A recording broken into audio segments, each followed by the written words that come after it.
Hello students. आज हम pros का थर्ड चैप्टर द गंगा पढ़ेंगे। इसके राइटर का नाम है पंडित जवाहरलाल नेहरू। पंडित जवाहरलाल नेहरू का जन्म 14 नवंबर 1889 ईस्वी में इलाहाबाद में हुआ था। यह भारत के स्वतंत्र भारत के प्रथम प्रधानमंत्री थे। इन्होंने भारत को आज़ाद कराने के लिए कई बार जेल गए। बच्चों से बहुत ज़्यादा प्यार करते थे, इसलिए बच्चे इन्हें प्यार से चाचा नेहरू बुलाते थे।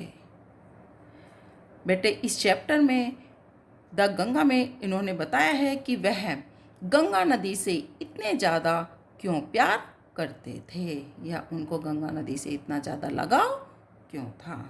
अब हम चैप्टर स्टार्ट करते हैं। I have received so much love and affection from the Indian people. मुझे भारत में रहने वाले लोगों से इतना अधिक प्यार और स्नेह मिला है that nothing that I can do can repay even a small fraction of it, कि मैं उसका एक छोटा सा भाग भी नहीं चुका सकता। And indeed there can be no repayment, और इसका तो वास्तव में कोई बदला भी नहीं हो सकता। Of so precious a thing as affection, प्यार जैसी मूल्यवान चीज का तो कोई बदला भी नहीं हो सकता। Many have been admired, बहुत से लोगों ने इसकी सराहना की है। Some have been revered, और कुछ ने सम्मान भी किया है। बट लेकिन the affection of all classes of the Indian people has come to me in such abundant measure that I have been overwhelmed by it। परंतु भारत में रहने वाले लोगों के सभी वर्गों का इतना अधिक मुझे प्यार मिला है कि मैं I can only express the hope that in the remaining years, मैं केवल यही कह सकता हूँ कि जो मेरा बाकी का years I may live, जो आने वाले सालों में मैं जितना जीऊँ, I shall not be unworthy of my people and their affection। तो मैं अपने उन लोगों का तथा उनके प्यार के अयोग्य कभी भी सिद्ध ना हूँ।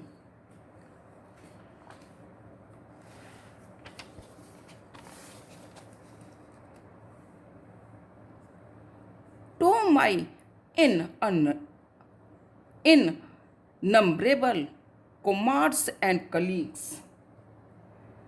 मैं अपने उन असंख्य साथियों और सहकर्मियों का I owe an even deeper depth of gratitude, मैं दिल से या तहे दिल से उनका शुक्रिया अदा करता हूँ। We have been joint partners in great undertakings and have shared the triumphs and sorrows which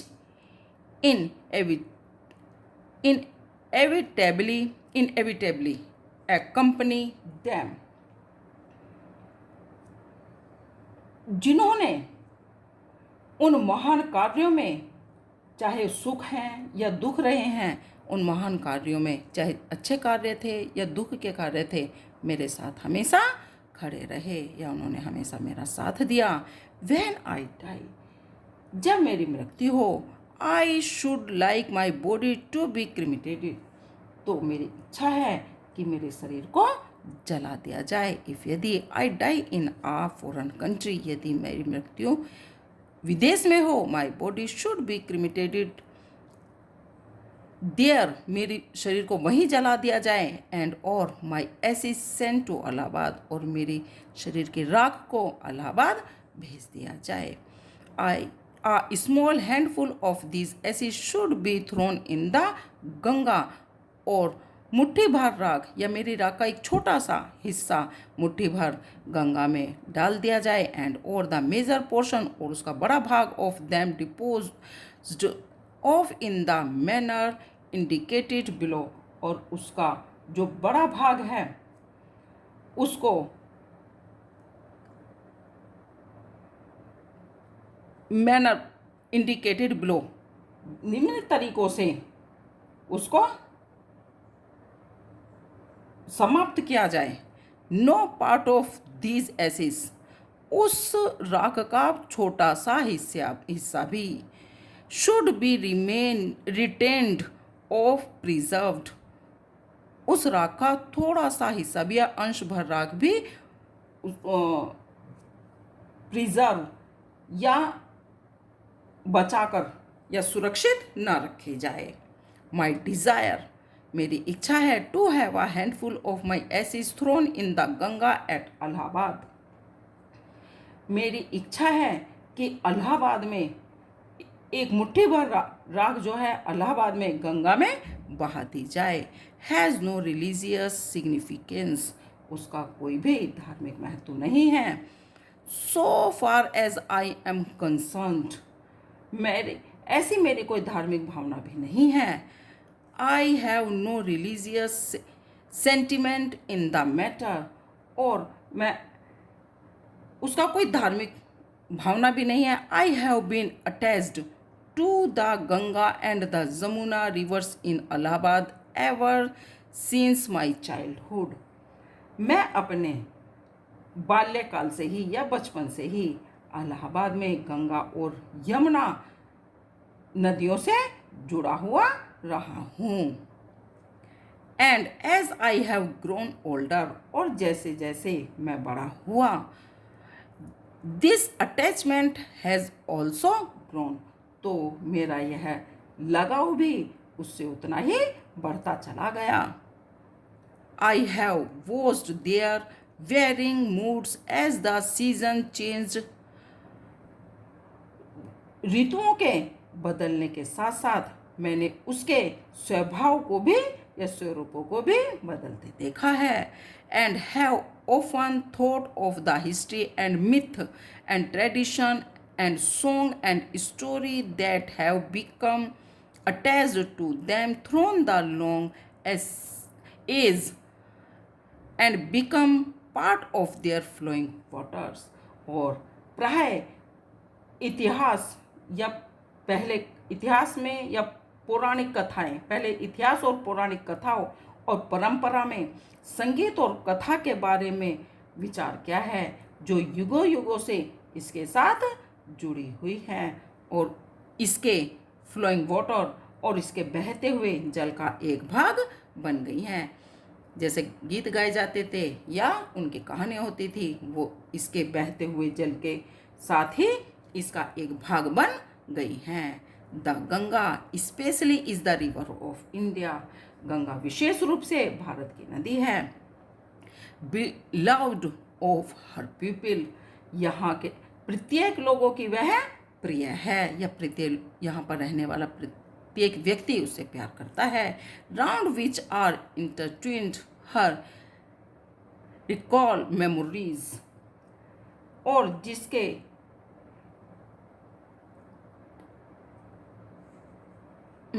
और उसके जो चारों तरफ भारत की जो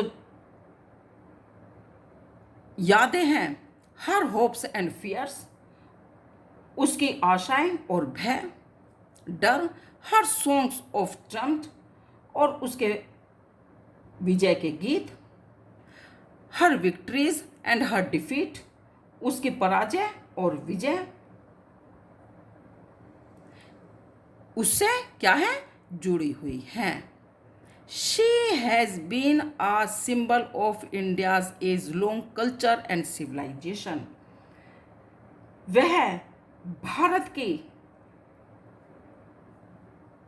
लंबी संस्कृति और सभ्यता का प्रतीक रही है।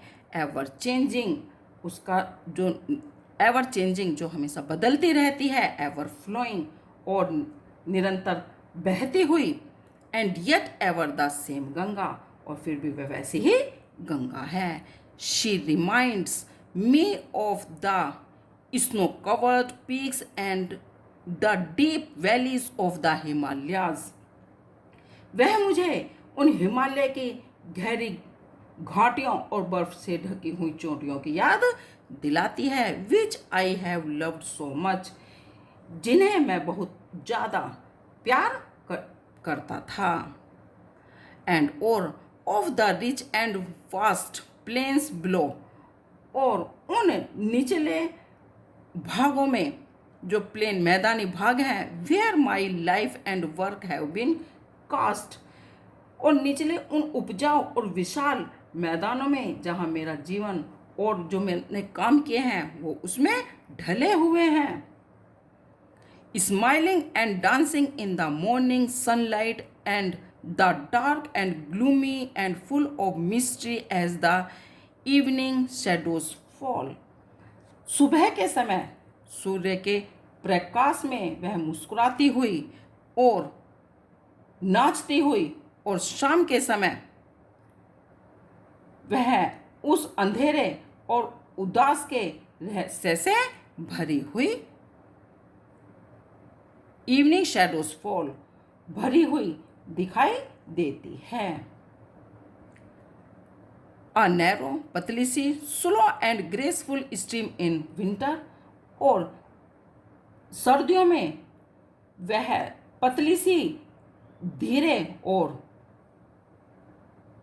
उसकी धाराएं पतली सी बहती हैं। And a vast roaring things during the monsoon broad bosom almost as the sea and with something of the sea's power of the destroy, और मानसून में एक विशाल गरजती हुई वस्तु लगभग सागर की तरह विशाल चौड़ी होकर वह ऐसे लगती है विनाशकारी रखने, जैसे एक विनाश कर देगी, इतनी शक्तिशाली लगने वाली दिखाई पड़ती है। द गंगा, वह Ganga, has been to me a symbol and memory of the past of India, वह गंगा मेरे लिए भारत के उस अतीत के प्रति और यादें रही हैं। रनिंग इनटू द प्रेजेंट, जो वर्तमान में वह बहती हैं, एंड फ्लोइंग, दौड़ती है, and flowing on to the great ocean of the future, और जो वर्तमान में एक बहती हुई वह एक विशाल सागर में जाकर, भविष्य में एक विशाल सागर में जाकर मिल जाएगी।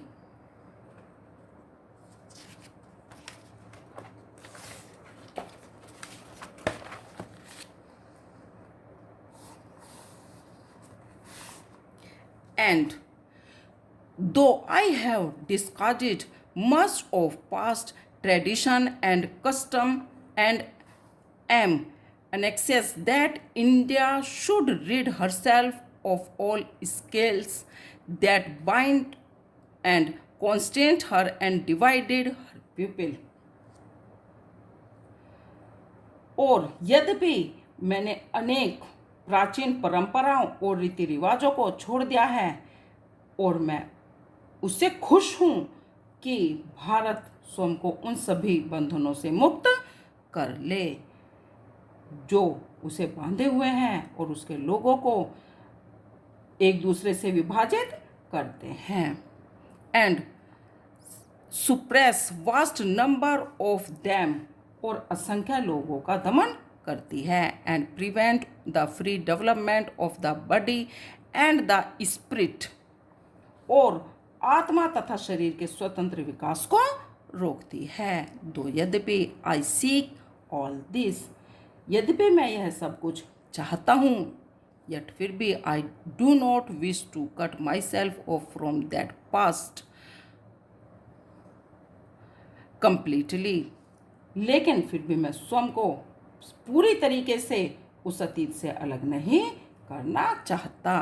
आई am proud of that great inheritance that has been, लेकिन मुझे उन महान विरासत जो हमारी रही हैं, एंड इज़ आवर्स जो हमारी हैं, and I am conscious that I too, और मुझे उन पर गर्व है, और मैं सोचता हूँ कि मैं भी लाइक ऑल ऑफ अस, हम सभी की तरह, am a link in the unbroken chain which goes back to the dawn of history in the dawn of history in the immemorial past of India, और उस सभी की तरह उस अटूट कड़ी का एक अंग जो भारत के बहुत प्राचीन अतीत,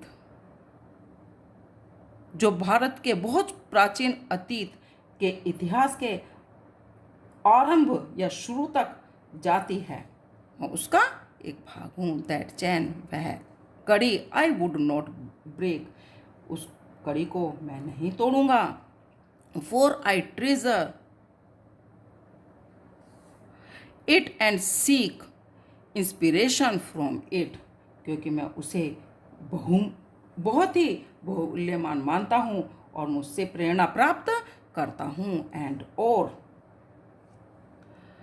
as witness of this desire of mine and as my last homage to India's culture inheritance, और अपनी इस इच्छा और भारत के सांस्कृतिक विरासत के प्रति मेरी अंतिम श्रद्धांजलि के साक्षी के रूप में भी मैं यह प्रार्थना करता हूँ। I am making this request that a handful of my ashes be thrown into the Ganga at Allahabad to be carried to the great ocean that washes India's shores। और मैं यह प्रार्थना करता हूँ कि मेरी जो मुट्ठी भर राख इलाहाबाद के गंगा में बहा दी जाए, जो उस विशाल सागर में चली जाए, जो भारत के समुद्री तट जो हैं उनके किनारे हैं उनको धो दे।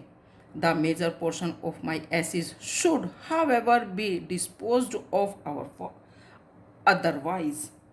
और मेरी जो अस्थियां हैं उसको ज़्यादा सा भाग अन्य प्रकार से समाप्त किया जाए। मैं चाहता हूँ this to be carried high up into the air in an aeroplane and scattered from the height over the fields where the peasants of India toil.